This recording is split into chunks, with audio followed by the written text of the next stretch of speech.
Nagbabalik na naman ang inyong tagapaglingkod ng mga balita at pawang katotohanan lamang. Naging mainit nga na usapin sa mundo ng social media. Muling nangangalib nga ang buhay ni BP Inday Sara matapos ngang tinambangan ito ng mga hitman na inutusan nga kuno ni Kuting ng Norte. Dito nga natin mapapatunayan na talagang handang-handa na ngang ipatumba si BP Inday Sara matapos ngang linabas ang mga ebidensya at mga pruweba laban nga sa mga korap na mga opisyales. Ngayon nga ay talagang pinamumunuan nga ni Kuting ng Norte ang malawakang pagpapatumba kay BP Inday Sara. Dito nga natin mapapatunayan na talagang garapalan na nga ang kanilang galawan. Kaya naman ang maraming netizen ay nagbigay ng mainit na suporta kay BP Inday Sara.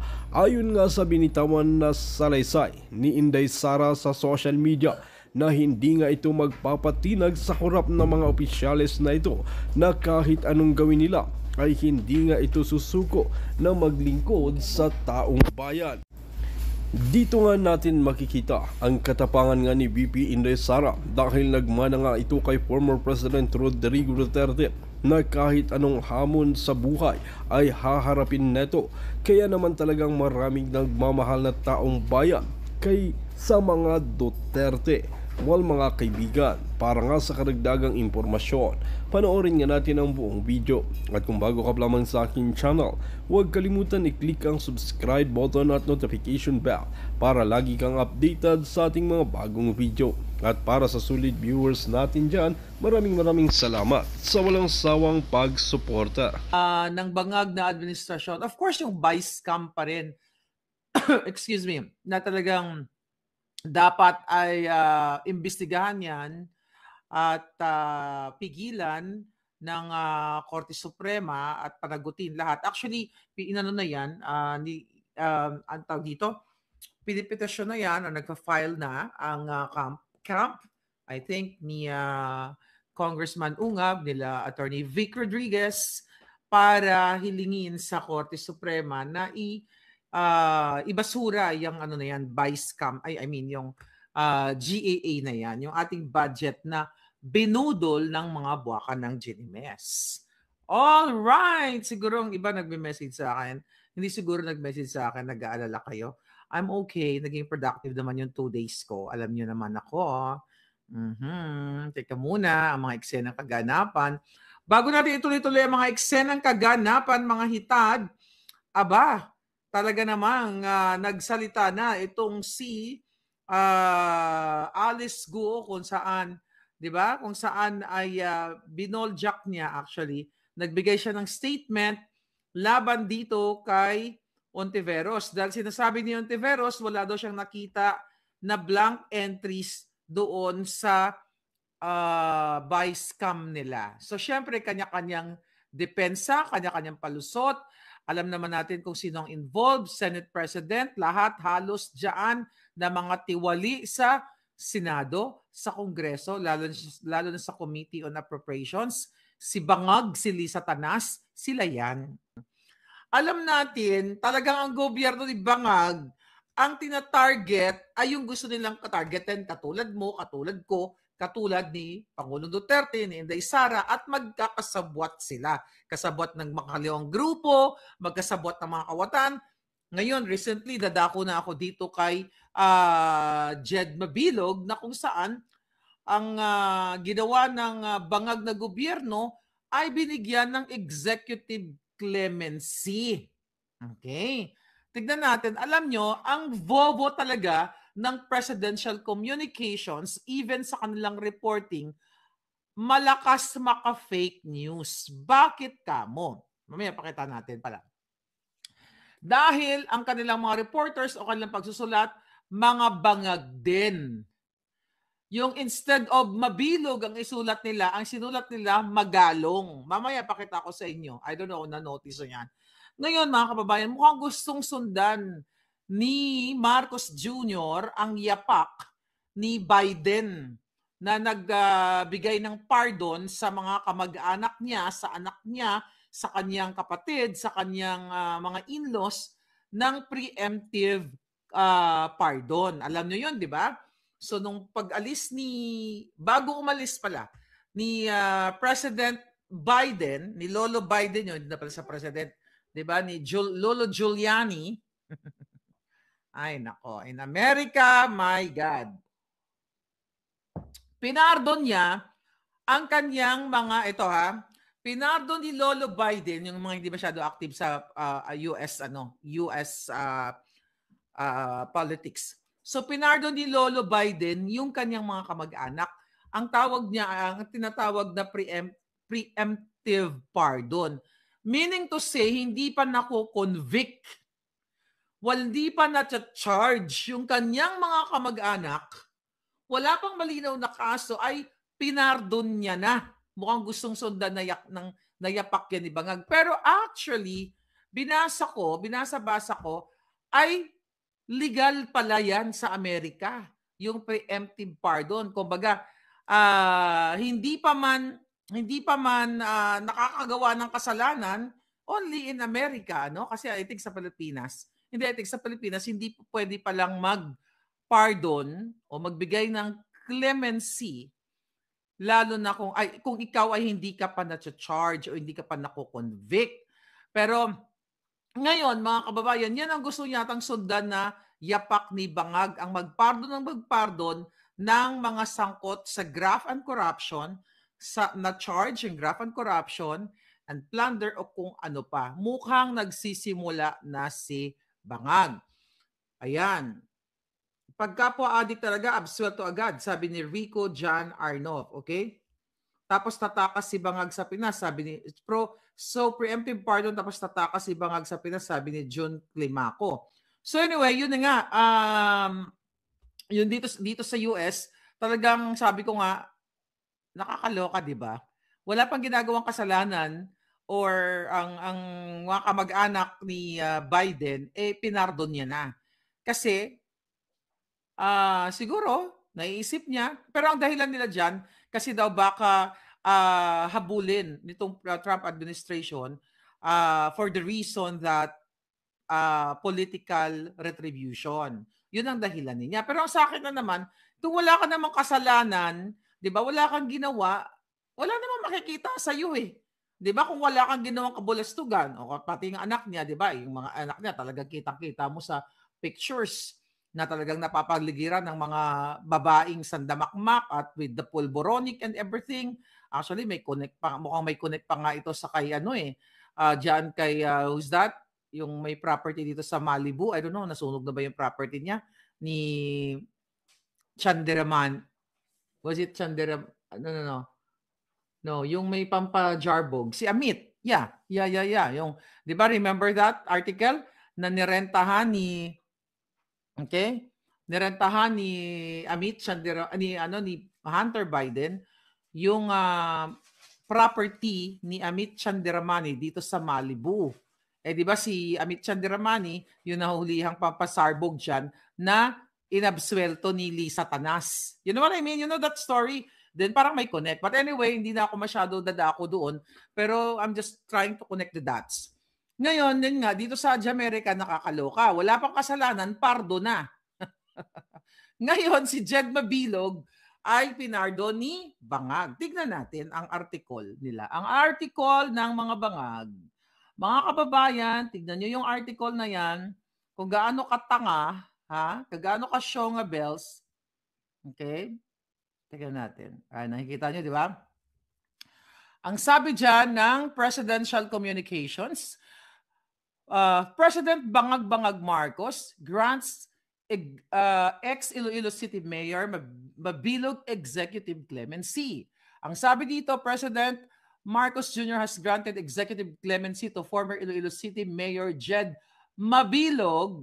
Patrick Mabilog, citing his long-standing commitment to good governance and the numerous awards and recognitions Iloilo City received under his leadership. O, diba? Talagang sinasalpak sa taong bayan na, kaya pinardon kasi may mga award, O, sabi dito, given former Iloilo City Mayor Jed Patrick Mabilog's long-standing commitment to good governance, coupled with awards and recognition received by Iloilo under his leadership, Bangag granted Mabilog's petition for executive clemency in connection with his administrative case, thereby removing the penalties or disabilities resulting from such case, sabi ni Bersamin. Basahin niyo to kung gaano katanga to. Nakita niyo ba ito mga to? Lalakayan ko lang ha. The Office of the Ombudsman dismissed Magalong on October 23, 2017 for violating section Nakita nyo yan? Nakita nyo kung gaano ka-vovo? Itong mga writer dyan sa Presidential Communications, mga buwaka ng ina nyo, hindi nyo matama yung inyong balita. Fake news kayo, mga yawa kayo. O, paano naging mabilog ang Magalong? O siguro yung writer habang nagsusulat nito, o baka si Cesar Chavez ang nagsusulat nito, ang iniisip mo si Mayor Magalong na nagbibigay ng mga expose o matapang na pananalita na ang gobyerno ni Bangag, ang Congress, lahat mga kawatan kayo. Kaya tignan nyo nasulat nyo. Imbis na si Mabilog, si Magalong. O sabi dyan, pakalat nyo nga palang gawin yung katawa-tawa tong mga hudas na ito. The Office of the Ombudsman dismissed Magalong on December 23, 2017 for violating Section 3H of Republic Act 3019 as implemented by the Department of Interior and Local Government. So, chinek natin yan to make sure na baka si it's about Mabilog. Paano napunta dyan si Magalong? So, tinignan natin, there was a report on October of 2017, October 2017, sa Philippine Star, October 26, Iloilo Narco Mayor sacked. Okay, hindi naman si Mayor Magalong ang isinako, di ba? Oh, di ba? So ngayon, mga kababayan, dahil ang reason niyan, unang-una, pinangalanan niya ni Pangulong Duterte na kasama sa narco list. Then, yung report, yung kaso niya sa ombudsman na sinasabi diyan, ay hindi niya maipaliwanag yung kanyang income na biglang lumobo ng 9 million pesos sa kanyang salin. Hindi natin babasahin yung buong balita, yung pinaka-importante lang. So ngayon, mga kababayan, ang question ko sa inyo, balikan natin to. The Office of the Ombudsman dismissed Magalong on October 23, 2017 for violating Alright. Okay, Section 3H of RA 3019 prohibits public officers from having financial interest in business, contract transaction which they participate in their official capacity. These imposed included dismissal from service with accessory penalties and bar reemployment. The others stem from a complaint filed in 2013 by Manuel Mejorada. Ito, nakakulong ito si Manuel Boy Mejorada. Di ba? Kawawa ditong taong to. The former provincial administrator of Iloilo, alleging dishonesty, grave misconduct related to awarding of a government contract to a towing service firm in which the former mayor and former Iloilo City Council had a vested interest. With the executive clemency granted, Magalong is now allowed to run for public office or according to Executive Secretary Bersamin. Nakita niyo yan, mga palangga? So dapat, binasa-basa natin, may mga abogado sigurong magagaling dito, mga hitad. Yung executive clemency or yung pardon, hindi yan dapat pinapataw sa mga taong nagnakaw sa kaban ng bayan.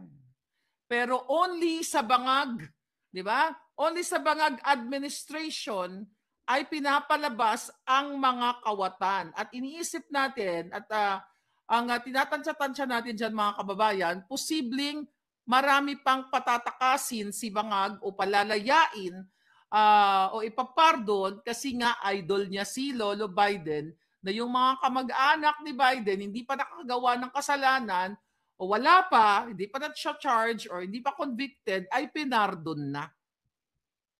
Di ba? At although sa atin hindi applicable yan sa batas ng Pilipinas, according sa ating constitution na binasa natin kanina, sa Pilipinas talaga namang kahit nasangkot sa pagnanakaw, mga kababayan, right? Kahit sa sangkot sa pagnanakaw sa kaban ng bayan, ayun, pinatawan ni Bangag o pinatawan o binigyan ng executive clemency. Alright? Kasi ang sinasabi dito, mga kababayan, hindi dapat pinapardon yung mga nagkasala o nagnakaw, hindi nagkasala, nagnakaw sa pera ng Pilipinas. Like kung graft and corruption or plunder ang kaso mo o you are a plunderer, kawatan ng kaban ng bayan ay hindi ka dapat mabigyan ng executive clemency kasi considered as talagang serious crime yung pagnanakaw sa kaban ng bayan. So kung ganyan ang presidenteng Bangag na ang mga nagnakaw sa kaban ng bayan ay bibigyan niya ng executive clemency, ay maglalakas loob itong mga hinayupak na to na mga magnakaw ng pera ng bayan kasi kung sino ang susunod na presidente ay pupusta sila doon or tataya sila or sisip-sip sila mga kababayan para what? Para mapalaya sila in the future. So magnanakaw muna sila ngayon kasi ang gagawin nila sa susunod, tataya sila ng tataya sa mga kakandidato ng presidente tapos mapapalaya lang sila sa kanilang mga kasalanan. Kasi ayon sa batas, ang mga serious crime katulad ng bribery, treason, espionage, at plunder, mga kababayan, kung tama itong binabasa natin, ay excluded and graft and corruption sa pagbibigay ng executive clemency. Pero si Bangag ay pinatawad, pinardon niya etong taong sangkot sa pagnakaw, hindi sangkot, charge, di ba? Sa kapagnakaw sa kaban ng bayan. Hindi rin kasama dito sa batas ang pagbibigay ng executive clemency ang sangkot sa drug trafficking, manufacturing, or anything na, anyone na involved sa pagpupulburon. Di ba? Kapag sangkot ka sa pulburon manufacturing, trafficking, distribution, hindi ka dapat kabilang o mabigyan o hindi ka dapat mag-grant ng executive clemency. Malinaw yan. Basahin nyo lang ang batas ng Pilipinas at mag-agree ang mga palangga kong mga abogado dito. Pero, sabi ni pardon only if the plunderers return first the money with interest, which is impossible. Sabi ni, your game is a scam and shame. Yes, that's true. Wala pong pinagkaiba dito kay Erich Sylvester. Okay? Convicted yan sa criminal, criminal yan si Erwin Tulfo. Diba? O si Erich Sylvester Gonzales, convicted yung hayop na yan pero nakatakbo. At diba? Idadagdag ko lang. Balikan natin. Okay. Diba? Yung sinabi ko sa inyo na si Erwin Tulfo na ngayon naglalakihan ng kanyang billboard, multi-million, hindi ko alam kung saan na naman galing ang mga nilang billboard, punuin nila halos ang Pilipinas.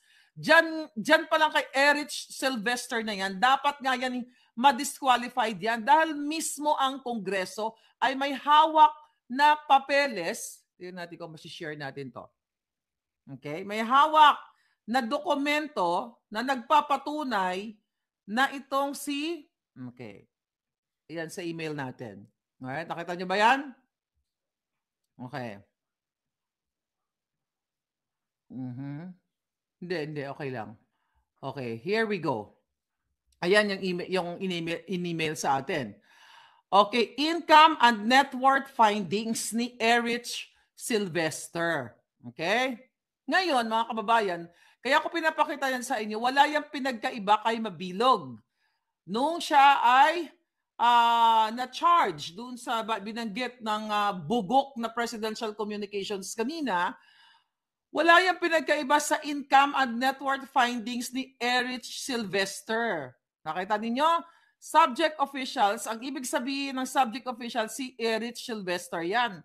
Net worth rose from 160,423,685 pesos in December 2018 to 224,591,000 in December 2021, or a net increase of 64 million per his submitted affidavit on assets, liabilities for the year 2018 to 2021. However, his cumulative professional income or after income tax per his submitted BIR annual tax return for fiscal years 2018 to 2021 amounted only to 4,149,288,000.85, resulting in an unaccounted increase of 60 million. Yan, yung figure na yan. It is noted that his annual tax return for the year 2018 was filed on May 2019 or a month beyond 2019 deadline. Ayan o. Ayan o. Appointments review, nakita nyo ba yan? Republic of the Philippines. Ayan, kay ano yan? Kay hanggang dyan na lang muna tayo. So anyway, pinapakita ko lang sa inyo in comparison, okay? Comparison dito kay Mabilog na na-charge siya sa 9 million lang ngayon sa kanya maliit lang, 9 million, kumpara dito na hindi maipaliwanag ni Erich Sylvester, okay? Yung kanyang yaman, yung kanyang pera, na saan nanggaling, saan ka nakakakita, may 200 million kang asset, ang i-declare mo lang sa BIR is 4 million. Paulit-ulit kong sinasabi ko sa inyo para hindi kayo magiging syunga. Yung mga nagpapaniwala sa mga tulfo, tangina, maawa kayo sa inyong mga sarili. Ano mga kababayan, nakita ninyo? Ang gaano ka bugo ang gobyernong ito? Yan, marami pa siyang mga ipapardon dyan. Okay? Marami pa siyang ipapardon, mga kababayan, dahil gusto niya nga sundan ang kabulukan, okay, ng ginawa ng mga mga ano dito, katulad ni Lolo Biden ninyo. But anyway, mga kababayan, patindi ng patindi ang pangyayari dito sa Amerika. Patindi ng patindi at pag-rate ng pag-rate dahil, share ko lang sa inyo. Maliban sa declaration, not declaration, executive order ni President Trump na kung saan, 'di ba, sinuspend niya yung pagpasok ng mga not only Afghans, sa mga refugees. Okay? Ng mga refugees, like around 40,000 people, 'di ba? For 90 days sinuspend niya 'yan. Titignan muna, pag-aralan, and also sinuspend niya rin ang US aid. Not only sa Ukraine, but apektado ang Pilipinas. Alam mo, tama lang. Dahil yung US aid naman namin, hindi nakakapunta sa inyo. Nanakawin lang ng gobyerno di Bangag.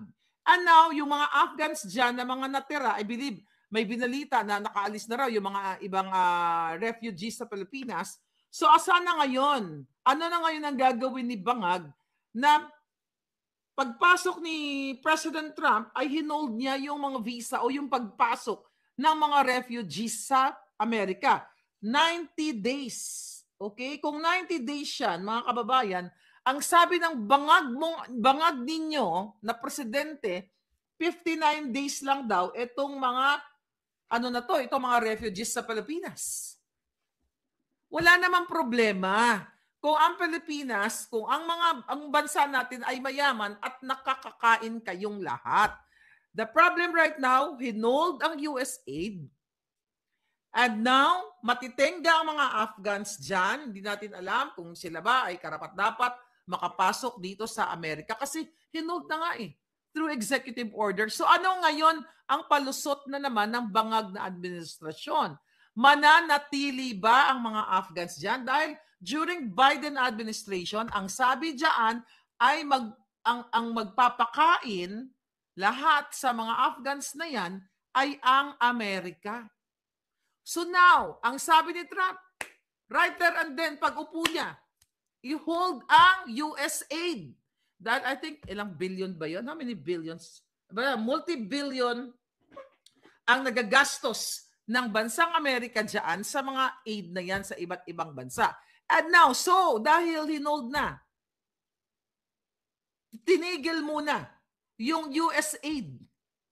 Pinigil din ang pagpasok ng Afghan. Sino na ngayon nagagastos dyan sa kanila? for 59 days. Hindi ko alam kung naibigay na ba yung full amount para dyan sa mga Afghans sa dyan na hinaus ni Bangag. O, sino ngayon magpapakain dyan? Eh, kayo nga, walang makain. Nakita nyo? Sino ngayon ang magpapakain sa kanila? Or dahil sinuspend ni Trump, posibleng hindi sila makakapasok na sa Amerika. Although, ang karamihan dyan is na-process na raw yung mga papers and everything. Diba? Kung talagang sila ay deserve din na pumunta ng, magpunta ng Amerika, wala namang problema yon. Ang punto ko nga, third world country na nga tayo eh. 13th world nga eh. I will call it 13th world. Kasi kamalas-malasan na ang nangyayari sa Pilipinas. Sino magpapakain dyan? Wala nga kayong makain eh. Sa Amerika, okay lang eh. Di ba? Okay. I mean, kasi nga, nakakabigay nga kami ng multi-billion na aid all over the world eh, di ba? Sa Pilipinas, mga kababayan, gutom ang mga tao. Dito sa Amerika, walang nagugutom dito. Magugutom ka lang kung ikaw ay mentally challenged or ikaw ay addictus benedictus na nasa kalsada ka. The reason why na magugutom ka dahil wala ka na sa alert, you don't know where to go. Maraming mga aid, food banks and everything dito. At kung ikaw ay citizen ng Amerika at hindi ka nga citizen, marami kang mapupuntahan na mga pagkapagkain. But if you are mentally challenged at pulburonic ka, katulad na nakikita natin dyan sa downtown LA, talaga yung mga tao, talagang bangag na, katulad ni Bangag, talagang yung mga itsura nila, ngiwi and everything. Kaya sila nagugutom. Kaya ako binibigay itong comparison na ito. Sa Pilipinas, nag-ampon na naman tayo, nag-house tayo, ng mga taong ito, na tayo mismo ay gutom. Ngayon, dahil sabi ko, hinold na ni Trump ang aid at ayaw na muna silang papasukin dito 90 days. Saan ngayon pupulutin yan? Sino ngayon magbibigay yan? Yan dapat ang ipaliwanag ni Bangag. Ipaliwanag dito mga syunga dyan sa presidential communications na simpleng pangalan lamang ng kanilang inuulat, mga bangag. Hindi nag-iisip ng tama, mga kababayan. Ito ay sa kadalilanan, ang nangyayari dito, yung mga ginagawa ni Bangag ngayon at ng Kongreso at ng Senado, pagtatakpan nila itong buy scam na in-scam ang buong bayan dito sa mga blankong line items na pinapaliwanag na nila Attorney Vic Rodriguez, nila Congressman Ungab, ni Pangulong Duterte, at lahat kayo na nakaintindi dito sa usaping ito. And now, ngayon, yung pinag-uusapan dyan, yung January 31 nilang rally sa EDSA, alam mo may group chat kami. Doon sa mga kasaling group chat na nanonood ngayon sa akin, I think 3-4 lang naman kami doon. So binabanggit sa akin, parang somehow bilib na bilib sila dito kay, I am not gonna mention her name, okay? Kasi never ko naman siya talagang pinag-usapan. Kasi